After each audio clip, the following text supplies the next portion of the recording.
নেকি এবং বাদি পাপ এবং পুণ্যকে ওজন করবেন ওই তারাজু কিংবা ওই দাড়ি পাল্লার একটা পাল্লাকে সুবহানাল্লাহ বলার বরকতে এবং নেকিতে ভরে দিবেন। বলুন সুবহানাল্লাহ। और मोहब्बत से बोलो ना यार सुभान अल्लाह, और एक बार जी लगाकर बोलो सुभान अल्लाह। जिंदगी में कम से कम एक बार जाना चाहिए। দেয়ার নবী সাল্লাল্লাহু আলাইহি সাল্লামের রওজা দিদার এবং কাবা বাইতুল্লাহ দিদার সম্পর্কে বলা হচ্ছে, जिंदगी में कम से कम एक बार जाना चाहिए, जिंदगी में कम से कम एक बार जाना चाहिए, और उम्र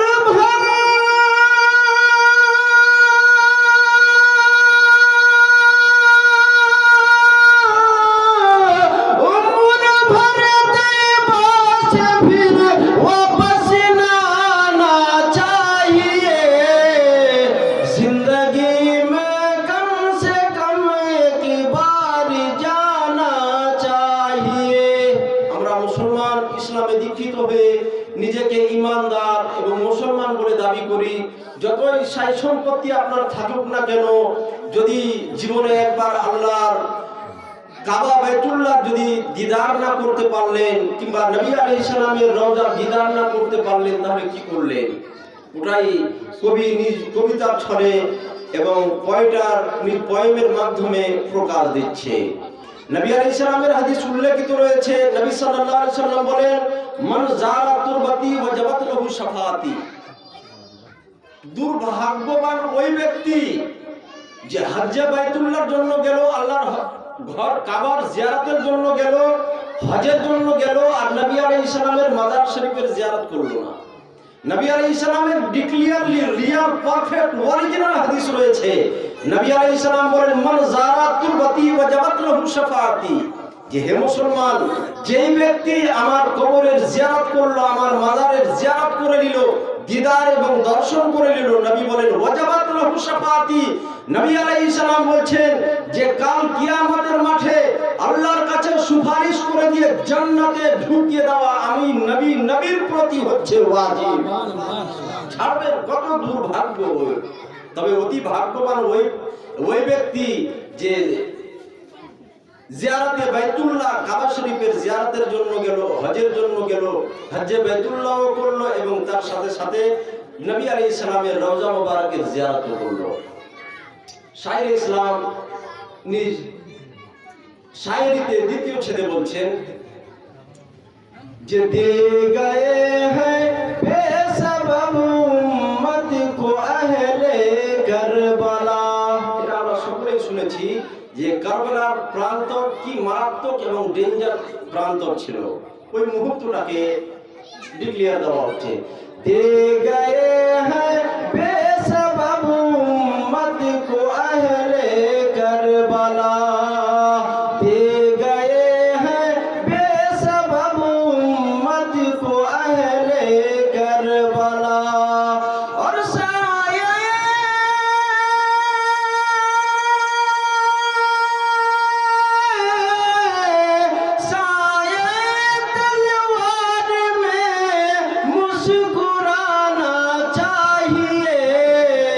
जिंदगी में कम से कम एक बार जाना चाहिए, जिंदगी में कम से कम एक बार जाना चाहिए। अल्लाहुम्मा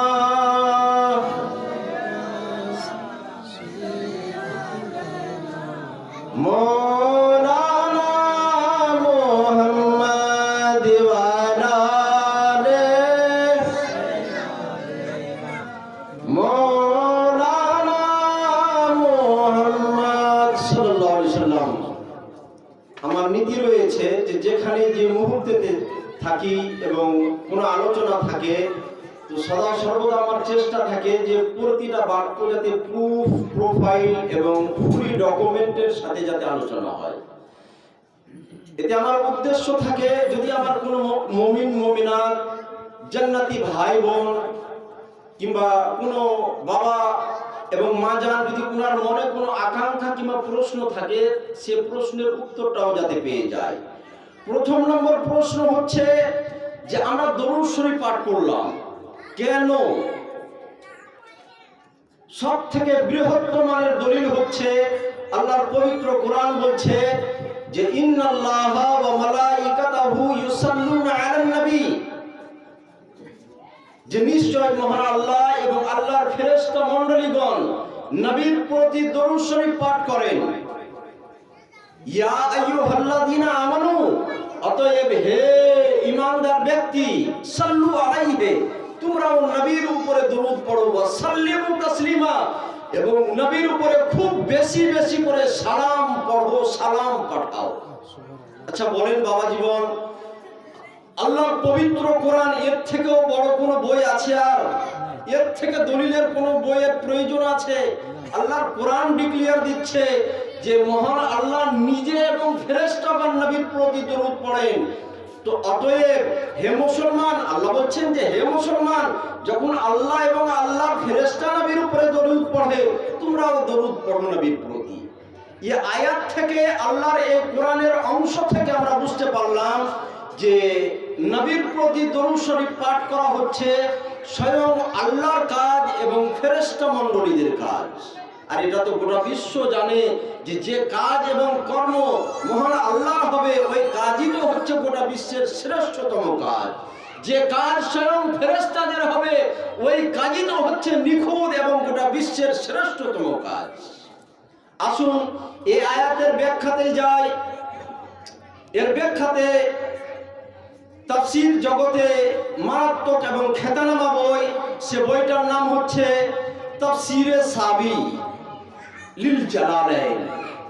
এই তাফসীরে সাবির পঞ্চম নম্বর খণ্ড, পার্ট নম্বর 5, পঞ্চম নম্বর খণ্ড, এই জিলদে খামিস, আর এর পেজ নম্বর হচ্ছে 50।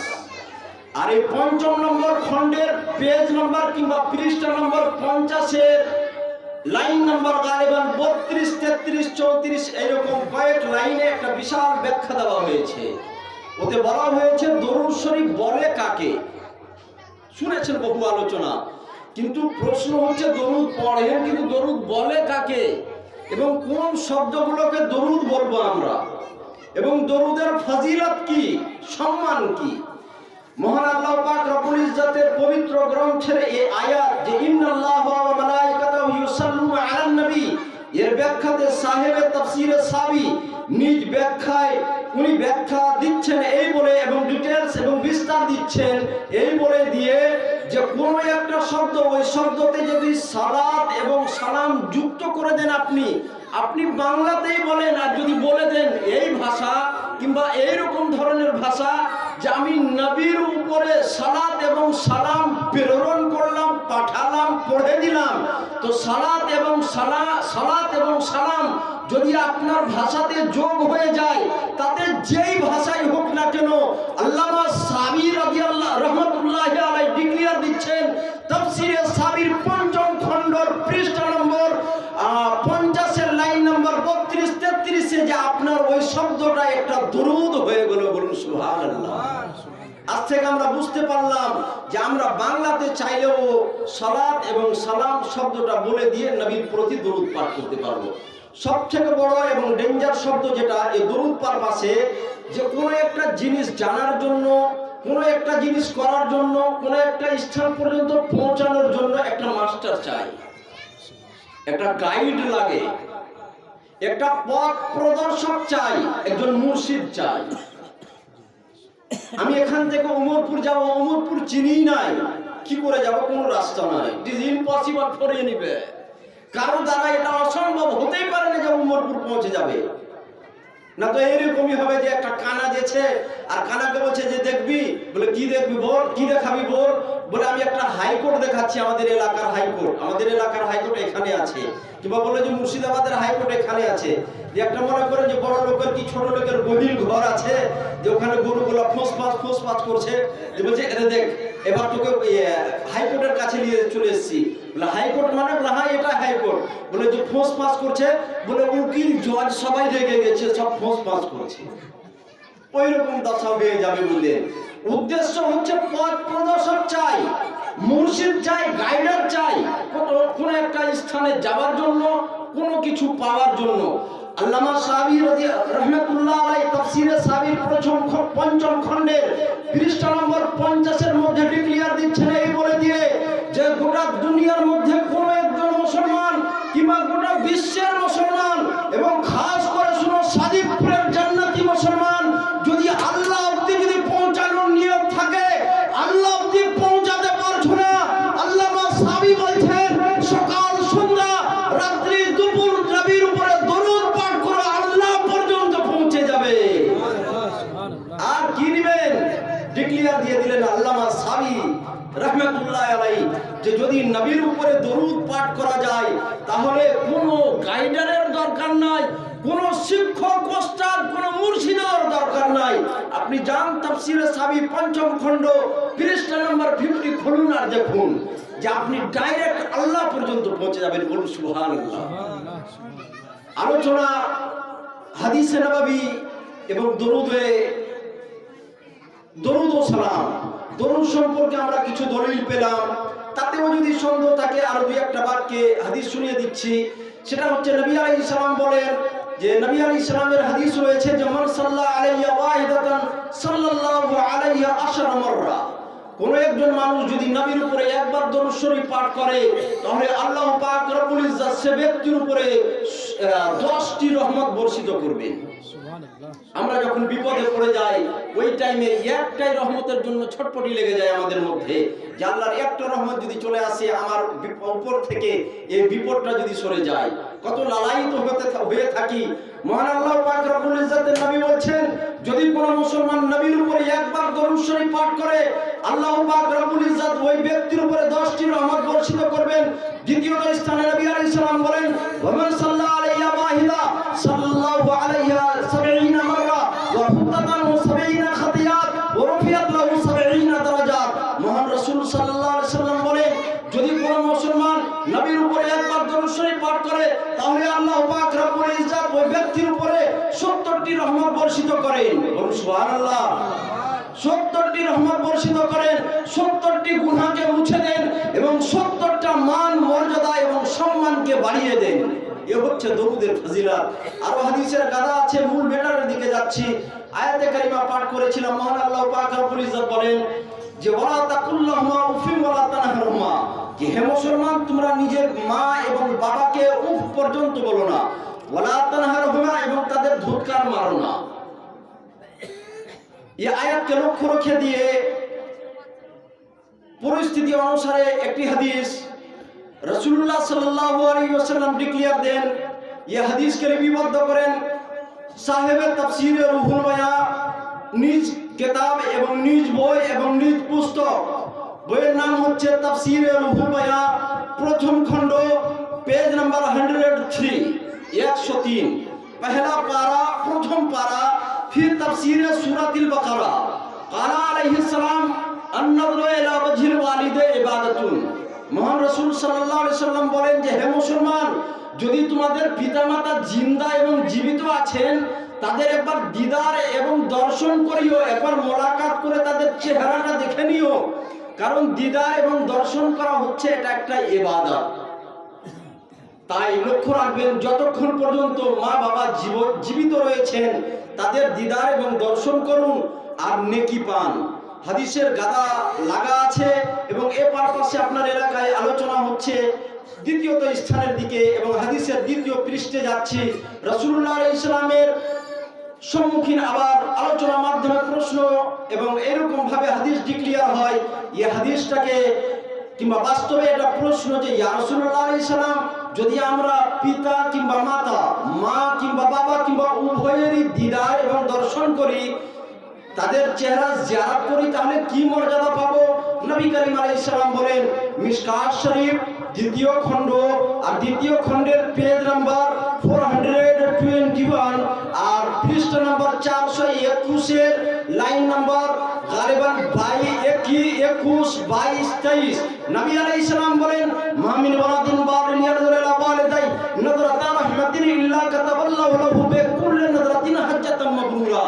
নবী আলাইহিস সালাম বলেন, হে মুসলমান, যদি মা বাবা জিন্দা আছে, জীবিত রয়েছেন, তাহলে বাড়ি যাবে আর বাড়ি গিয়ে সুন্দর করে তাদের দিদার এবং দর্শন করবে। কারণ নবী আলাইহিস সালাম বলেন, যদি তোমরা নিজের পিতামাতার দিদার এবং দর্শন করো, তাহলে আল্লাহ পাক রব্বুল ইজ্জত তোমাকে এমন একটা হজের নেকি দিবে যে হজ আল্লাহর দরবারে কবুল হয়ে গেছে।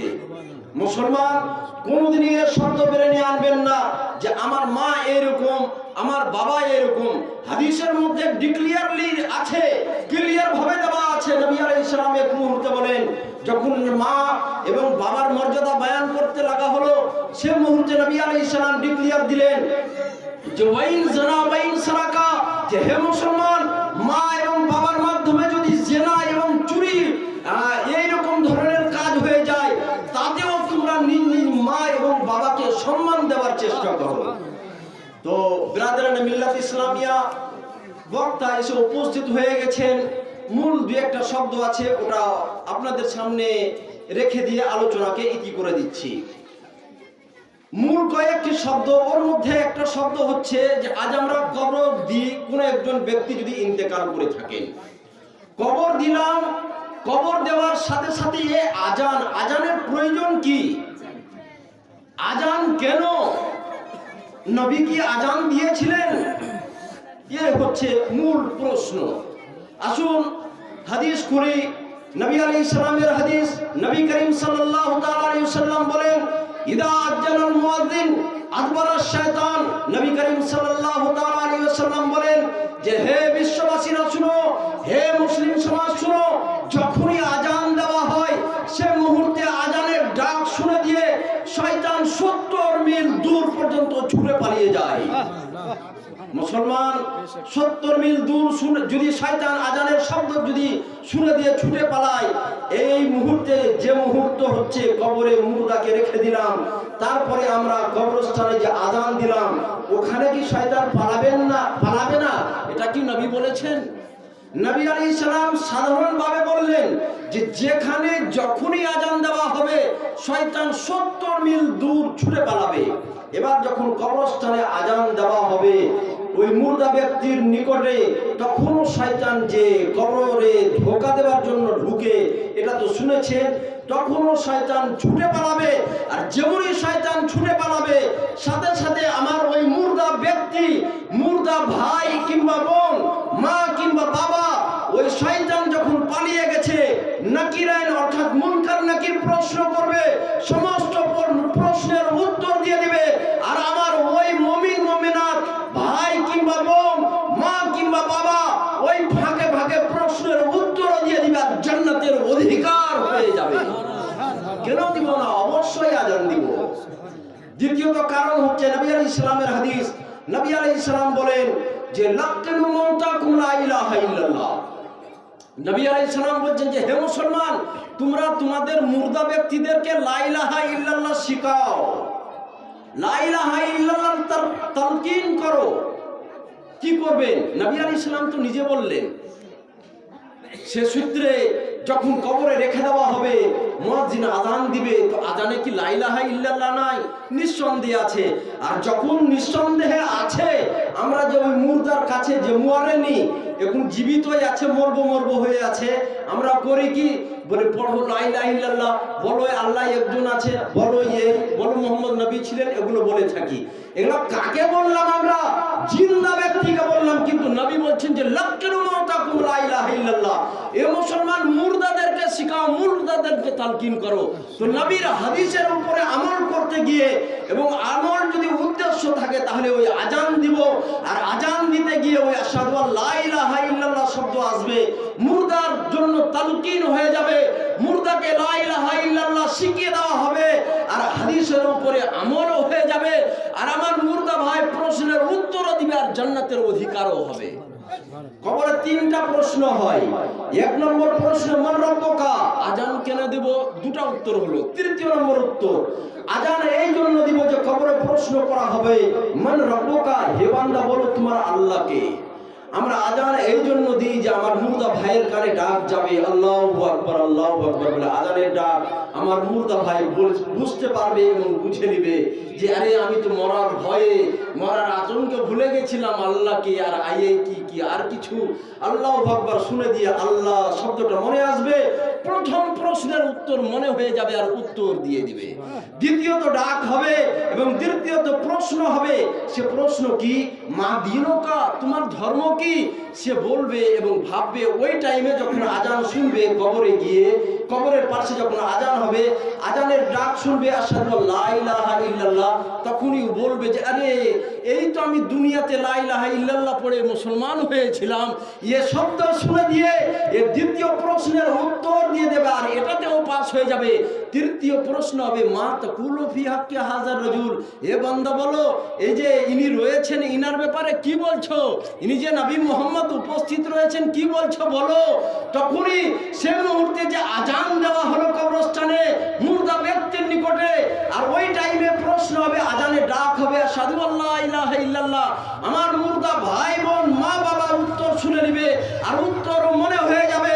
আর সাথে সাথে উত্তর দিবে যে হাদা মুহাম্মাদুন নবিয়ুনা সাল্লাল্লাহু আলাইহি সাল্লাম, ইনি হচ্ছেন সাইয়্যিদুল আম্বিয়া ওয়াল মুরসালিন। তিনটা প্রশ্নের উত্তর পেয়ে যাবে আর উত্তর সাথে সাথে ফেরেশতাদের দিয়ে দিবে আর সাথে সাথে জান্নাতের অধিকারী হয়ে যাবে। বলেই আমরা কবরে আজান দিই। ব্রাদারান মিল্লাত ইসলামিয়া বক্তা উপস্থিত রয়েছেন, শেষে একটা হাদিস একটা বাক্যে দু চার শব্দে বলে দিয়ে আলোচনা কি করে দিচ্ছি। একবার প্রেম এবং ভক্তির সাথে বলুন সুবহানাল্লাহ, আরেকবার মোহব্বতের সাথে বলুন সুবহানাল্লাহ। হযরতে সাদ ইবনে মুআজ আজ কি লাল, উনি হচ্ছে লাল চাঁদ আর আপনি সুখ চাঁদ। আমি ভুলে দিয়েছি যে ওটা তো লাল চাঁদ, এটা কোন চাঁদ হবে? যাক, একটা লাল চাঁদ আর একটা সুখের চাঁদ। আমরা তো কোনো চাঁদই হতে পারে, কালো চাঁদ যদি হতাম তাও ভাবতাম। তবে একটা শব্দ বলি শুনেন, এই হাদিসের পূর্বে বিশেষ করে মা বোনেদেরকে বলি, বিশেষ করে প্রতিটা মা বোন যারা মা হয়ে গেছেন তাদের প্রতিও এই আবেদন, এবং যারা বোন রয়েছে তারাও খুব ধ্যান দিয়ে শুনো। সে শব্দ হচ্ছে, এই শব্দটা আমি পড়লাম আলিগড় মুসলিম ইউনিভার্সিটি, ওখানে বিএ সেকেন্ড ইয়ার যেটা উর্দু নিয়ে হয়, ওখানে বিএ সেকেন্ড ইয়ারে যে অপশনাল সাবজেক্ট হিসাবে যে বই আছে, সে বইয়ের নাম হচ্ছে ফন্নে তালিম ও তারবিয়াত। ওই বইয়ে একটা শব্দ এড করা হয়েছে যে মা হচ্ছে সন্তানদের ফার্স্ট স্কুল, প্রথম বিদ্যালয়, প্রথম শিক্ষার স্থান হচ্ছে কে? মায়ের কোল। মা আপনাদের কাছে করজোড় ভাবে বলবো নামাজের প্রতি ধ্যান দেন। আর এই মা অবশ্যই আপনাদের বলবো, আমি শুনেছি এক মুহূর্তে আবার রাত্রে বলছেন খুব জুতপাত করে সালাম আর আর ও সব হাদিস কোরআন শুনে দিয়ে সকালে সিদ্ধান্ত নিল, সকালে তো কি রাত্রে সিদ্ধান্ত নিল যে কাল সকাল হোক, কাল সকাল তো সকালেই নামাজ আরম্ভ করে দিল। এবার সকাল হয়নি, সকাল ওই বাজবো কি মারবো, রাত্রেই বুঝলেন নামাজ শুরু করে দিয়েছে। এবার নামাজ শুরু করবে, শুরু করেনি, শুরু করবে, এরকম মুহূর্তে ব্রেনে টেনশন চলে এসছে মায়ের। আমার মা ভাবছে যে আরে নামাজ তো পড়বো, তো নামাজ পড়তে গেলে তো সালাম ফিরাতে হবে, আর সালামে আছে কি আসসালামু আলাইকুম ওয়া রাহমাতুল্লাহ। তো ওরে আমার বিটি যার কাছ থেকে যে বাপের মাধ্যমে জন্ম নিল, কিংবা আমার যে স্বামী, ওই স্বামীর নামই তো হচ্ছে রহমাতুল্লাহ, আর স্বামীর নাম তো নিতে হয় না। এবার নামাজ পড়বো তো সালামও ফিরাতে হবে, তাহলে কি করব? স্বামীর নামও নেওয়া যাবে না, আবার সালাম না নিলেও সালাম না ফিরালে নামাজও শেষ হবে না। কি টেনশনে পড়ে গেছে বুঝলেন। সাইড থেকে আরেকটা বিটি ছেলে, ও একবারে বুঝলেন মুহাদ্দিস টাইপের, ও ছুটে এসছে, বলছে কি হারে কি হলো বলতো বুবু। বলে কি আমি খুব টেনশনে। বলে কি রাত্রে মুফতি সাহেবের হাদিস শুনলাম, নামাজ পড়বো ভেবে নিলাম, কিন্তু বড় জ্বালার টেনশন হচ্ছে যে শুন তোর ওই ইয়ের বাবার নাম রহমাতুল্লাহ, এবার নামাজে যে সালাম ফিরাবো তো আসসালামু আলাইকুম ওয়া রাহমাতুল্লাহ বলতে হবে, আর এদিকে স্বামীর নাম নিতে হয় না, তাহলে কি বলবো? তো এবার সাইডে ওই যে আরেকটা বিটি ছেলে এসেছিল, ও বলছে যে হ্যাঁ পাগলি জানিস না তোর বিটির নাম কি? বলে টুনটুনি। তো বলবি আসসালামু আলাইকুম টুনটুনির বাবা, আসসালামু আলাইকুম টুনটুনির বাবা। এই করবেন। মা বোন করজোড় ভাবে আমার আবেদন যে 5 টাইম নামাজ আপনি পড়ুন। আপনি যদি পড়েন, গোটা বিশ্বে এমন কোন স্বামী নাই যে 5 টাইম নামাজ পড়বে না। আপনি যদি নামাজ আরম্ভ করে দেন, গোটা বিশ্ব ব্রহ্মাণ্ডে এমন কোন সন্তান নাই যে 5 ওয়াক্ত নামাজ আরম্ভ করবে না। একটা শব্দ নামাজ সম্পর্কে নবী বলেন যে কারো বাড়িতে যদি একটা নহর থাকে, 5 টাইম যদি ও গোসল করে, তার গায়ে কোনো ময়লা মোচড় থাকবে? সাহাবাগণ বললেন হুজুর না। নবী আলাইহিস সালাম বলেন এরকম হচ্ছে নামাজ। কোন ব্যক্তি যদি 5 টাইম নামাজ পড়ে, তার জীবনে কোনো গুনাহ বলতে, পাপ বলতে থাকবে না। ইসালে সওয়াব কেন করবেন? নাম নিয়েছিলাম না, আপনি আপনার বাবা ইসালে সওয়াব করলেন, কিংবা সকাল থেকে কোরআন খানি ইত্যাদি এখন পর্যন্ত যা হচ্ছে, কেন? হযরতে সাদ ইবনে মুআজ উনি নবী আলাইহিস সালামকে গিয়ে প্রশ্ন করছেন যে ইয়া রাসূলুল্লাহ, আমার মা হঠাৎ করে ইন্তেকাল করে গেলেন। আমার একটা আত্মবিশ্বাস যে হুজুর মা যদি একটু টাইম পেতেন, কিছু দান খয়রাত করার আমাদেরকে ওসিয়ত করে যেতেন, কিন্তু মা টাইম পাননি, হঠাৎ করে ইন্তেকাল করে গেছেন। ইয়া রাসূলুল্লাহ, এই মুহূর্তে আমরা কি করব? আমাদের জন্য কিছু করণীয় আছে। নবী আলাইহিস সালাম বললেন যে যাও, একটা মায়ের নামে কূপ খুঁড়ে দাও গা। কেন খুঁড়বে? নবী আলাইহিস সালামের এই হাদিসের ব্যাখ্যাতে বলা হয়েছে, যতজন ওই পানিকে পান করবে কিংবা উযু কিংবা আর অন্যান্য কাজে লাগাবে, সমস্ত নেকি তোমার মায়ের কবরে পৌঁছে যাবে। বলুন সুবহানাল্লাহ। এই বলে বার্তা কি করলাম। আখিরু দাওয়ানা আলহামদুলিল্লাহি রাব্বিল আলামিন। আসসালামু আলাইকুম ওয়া রাহমাতুল্লাহি ওয়া বারাকাতুহু।